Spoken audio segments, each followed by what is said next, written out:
Question. I thought you were making an analogy between Arizona and the preacher. I didn't get that. No, I don't. I'm sure there's preaching that goes on in Arizona, but maybe it's not the same as California preaching. We'll get off that subject. 2.5 minutes to go. 7-5. Score remains. Both teams siding out well. Davis over the top and down. So Shawn Davis started the year with an AVP ranking of 41. As you can see, the clock will definitely come into play. 9 minutes started off. The clock only runs during action. Currently ranked 35th, so he's moved up. And that's a key item, because if he could get up just a little higher, Paul, he would get some money out of that bonus pool. He's got to get up in the top 32. That's right. Pays down to 32nd. Even 32nd place is a cool $4,000 at the end of the year. Boy, Paul, you got that memorized pretty good. I congratulate you. Go, go, go. 7-5. Over. Oh, Boyles with the bomba. He got way over and sealing the roof on the construction man, John Hanley. We've told you he's 6'6", and he's athletic. Does he get over the net here? He lines up on John Hanley and has to guess. Jumps outside. Hanley accommodates. Eric Boyles with the stuff. 7-6 now and 2:32 on the rally clock. Time is winding down. Still plenty of time, though. As Davis serves. Okay, hard angle. Oh, nice shot by John Hanley. Off speed and the cut. Excellent shot, because not a great pass from Hanley, and Frohoff doing the best he could, set the ball 8 or 9 feet off the net, and Hanley diced off a very nice angle. Again, Chris, John Hanley not getting to train as much as he did in years past. You alluded to his lack of tan, and he said when he comes out on the beach every week, he really has to search to see how he's going to play. But this week, he and Brent Frohoff just crushed Mike Dodd and Ricky Ludes in the quarterfinals, and he said, I'm going to play pretty good this week, and he has. Davis on the scoop set. And Hanley tries to dig it up. Pro chops it into the net. So 7-6, a 1-point lead for Hanley Frohoff. Nice dig by John Hanley here, but you'll see at the end of the play that Brent Frohoff really doesn't have a chance to set this ball, just turning quickly, and made a pretty nice attempt to get that ball back in play.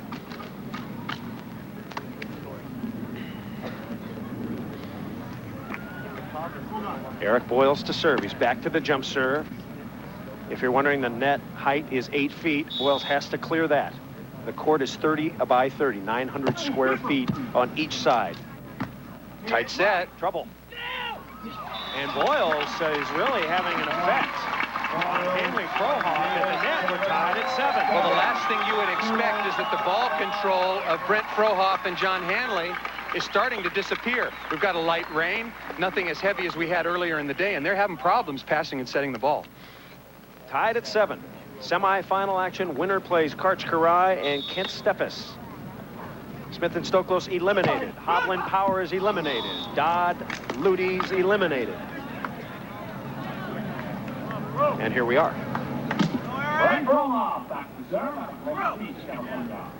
Frohoff brother once again, Chris. He's a very famous surfer. Said a nice little article in Sports Illustrated about he and his parents and the brothers as the jump serve goes out. They live what you would call the California lifestyle. One son a professional volleyball. That's very good. I'm going to tell you about it. Father a fireman, hangs out down on the beach. Lovely mother, works out all the time. One son a professional volleyball player and the other a professional surfer. So when one's in Chicago, the other's probably in Fiji. Gotta love that. One tick. Very close too. They live together, the two brothers. One tick over 2 minutes remaining in this game. We're tied at 7. Clock will definitely be a factor unless there's a run. Okay, line, no one. No. Hanley puts it in. Paul, question. When do the players start watching the clock? Under 2 minutes. Okay. And we're under. So time a factor, and certainly strategy a key if you're winning or losing. 1:55 to go. Well, right now, the first team to get a lead will psychologically have a big advantage. The trailing team, under a lot of pressure, going to start looking over their shoulder at that clock, knowing that when it expires, they're done. Hanley, chance for a point. And Frohoff, nicely done. Looked like a backhand little flipper. And so Frohoff and Hanley once again have the lead by 1. 1:46 to go in our semi. Stay with us.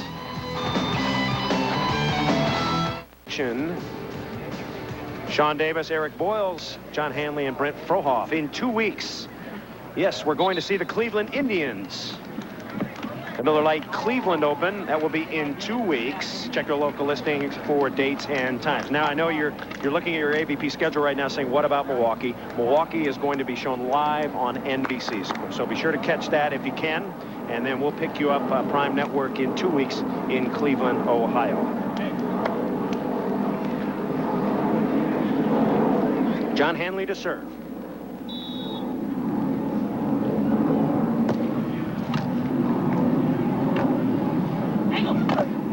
And Boyles taps it off Frohoff. So the time clock will definitely be a factor in this one. 8-7 is our score, but just 1 minute and 41 seconds to go in the game. Which is lots of time, because let's remind the fans at home that the clock only runs. It starts when the ball is served, and it stops when the play has been completed. So 1 minute and 41 is a long time, actually. Certainly considering the average rally in beach volleyball goes 5 seconds. And you can hear Hanley saying, let's go, Fro, let's go. So 1 minute 40 on the clock, that's 100 seconds. You've got an even 20 times the ball will be put in play on average. A lot of the time we've listened to the communication of the great teams. How about a young team, Shawn Davis and Eric Boyles? How do they communicate? Let's listen.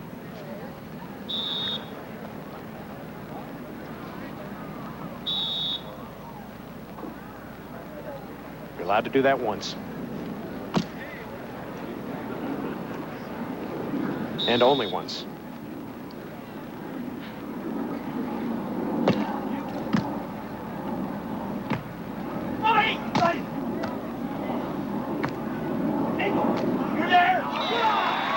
Frohoff had the call for him.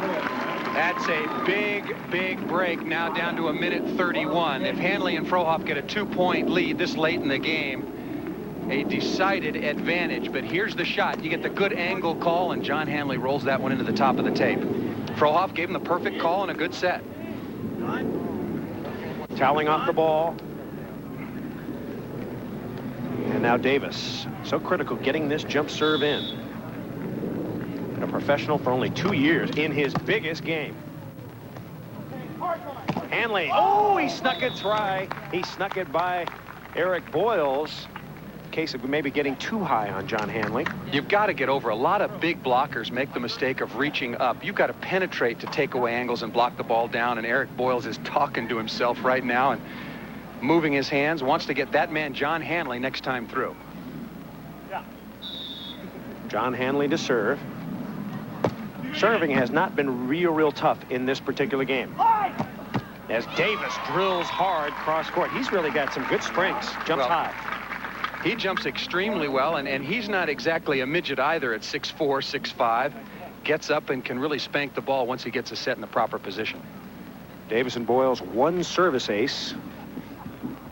And now Boyles will try to get it in. Time running out on Davis and Boyles. They trail by 1.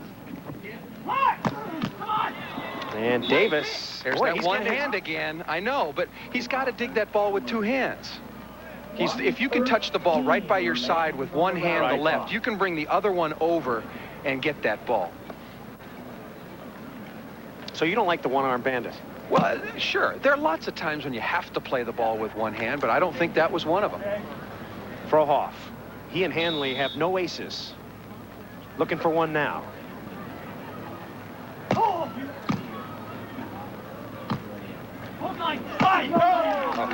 Did he get a touch? No, he didn't. According to Jim Leonard and John Featherstone, ball hit out of bounds. Now 9-7 with 1:08 to play. Maybe a little inexperience right there and feeling the pressure. That ball set very tight to the net, and Eric Boyles is trying to hit off of John Hanley, but just rips the ball out of bounds. You got to just play that ball softly into the block, get another swing as we take a timeout. Timeout on the sand. Just over 1 minute to play, 1:08 to be exact. Hanley and Frohoff by 2. Frohoff and Davis. Now, just once again, to run by the rules, it's a 9-minute clock. When it runs out, the team that's winning wins. The team that's losing loses. If we're tied, we go to sudden death. Next point wins. So Davis, as he pounds one down, Davis and Boyles have to figure out now how to get a couple of points and maybe send it to sudden death. They need to block a ball and keep jump serving hard. And there, I think, a mistake by an experienced team, Hanley and Frohoff, going back to Shawn Davis just after they've scored on Eric Boyles, hitting the ball out of bounds before the side change. Davis to serve. See who Davis chooses.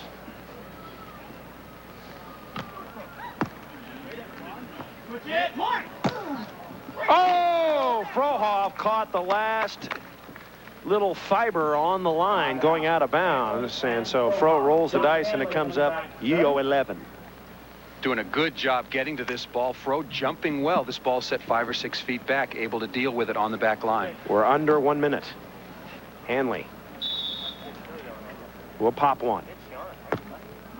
Oh, and he serves up the ace. So John Hanley took them an awfully long time for a good serving team to get an ace out there. That's not the naked ace, Paul. Nope, that's the pasty ace. The pasty ace. Partially covered, but not touched. All right, timeout on the sand. 10-7 as Hanley Frohoff extend their lead out just a bit. Keep in mind that Karch Karai and Kent Steff is looking for their 4th win of the year. No team has won 4 in a row, with the exception of Smith and Stoklos, in quite some time. Matter of fact, it was so long ago that nobody remembers. The records are not exactly ironclad. Speaking of history, let's go back to 1983, the year the AVP was formed. Got to give a lot of credit to Kevin Cleary, who was one of the formulators of the AVP, former AAA player. Chicago was added to the new tour stop, and prize money more than $10,000 per event for the first time. You can see how beach volleyball has grown. Chris Marlowe, Paul Sunderland, and the crowd, about 5,000, trying to get Boyles and Davis excited. We have 54 seconds to go in the game. Off a 9-minute clock, Hanley serving. Hanley, Frohoff on the left. Boyles and Davis on the right. Got a side out here. This is Boyles. Scoop back over, ball still in play. This is Davis. Davis down the line, he gets it. Important side out for Davis. And the young crowd, the young team is the favorite of the crowd here. Whooping it up. They know full well what the position and seeding of this young team was coming into this event. And Shawn with the nice loopy over the defense. Mostly cross court, but this time down the line. There is time left, 44 seconds, a number of plays. Oh, and Boyles misses the serve. So a second wasted on the serve, but now there will be 5 seconds on this side out if they can get a quick one. So you have to keep that in mind when you're serving. Now Hanley and Frohoff have to keep the ball in play. They're in a very good position here. Fro going to serve hard, but not going for the ace here. Got to get it in. Boyles. Oh, and it's just out of bounds. Boyles hit, goes long, and Hanley saying, nice serve, Fro, way to go. 11-7, 38 seconds to go. As Frohoff and Hanley try to close it out. If they get to 15, it's over. Got to figure that'll about do it, Chris. Down 4 with 38 seconds on the clock.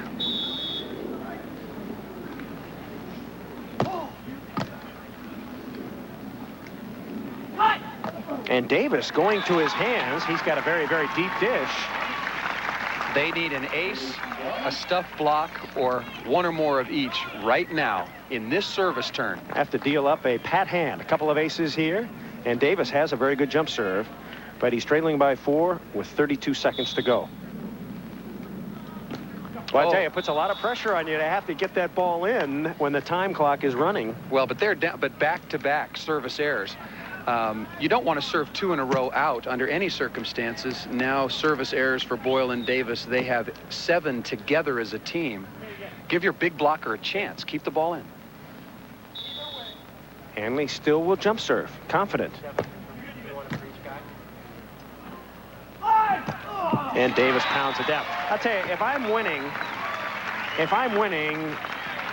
and the clock is running out, I don't serve the jump serve. No, First of all, no, it gets to the other quick. team too fast. I go with a sky ball. They only lose or the high 3 seconds loopy on that. And yesterday I was timing some of St. John Smith's sky balls, and there would be 5 seconds on the clock before the other team even touched the ball. So and he served some when he was losing. I know.